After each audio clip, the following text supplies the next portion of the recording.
So I'll try and make that a little bit relevant if I move Julie down to what a McGill 3 position. So if we look to put her down in a tabletop position on the floor here, this becomes more apparent. So we look at Julie in this position, and like we talked about, she has this nice neutral position here.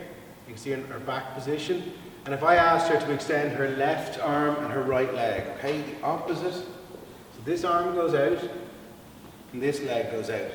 And what I'd like her to do is turn her toes towards her body and then get herself back into this straight hip position, okay? So now, from that position, what we're seeing here is an arm or a limb and a limb move away from center of mass, right? So this looks like a stable position, and now I'd ask her to move the arm and leg in and out while keeping this stable position, okay? That looks like a very simple exercise to be able to stabilize the pelvis here while we have a leg and an arm moving away from it, okay? So if she did a couple of times that side, and then I asked her to do the same on the other side. So we have opposite arm and leg moving away.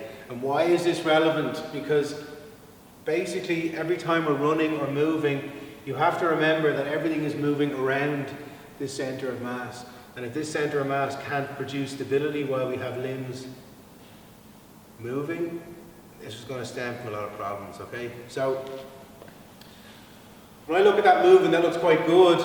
With a lot of people, what they're going to struggle with is if you put them into a tabletop position, you're going to see that. You see her back is dipped down heavily here. So what we're seeing is the back curved down. What it tells me is that her stomach isn't very tight. You see there, as she engaged her stomach. So I'm going to ask her to do that a couple of times. Let go of that brace position. We see the dip in the back.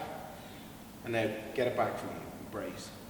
So what's happening there is you're seeing the rib cage being pulled down in that brace position and the pelvic floor coming up and in.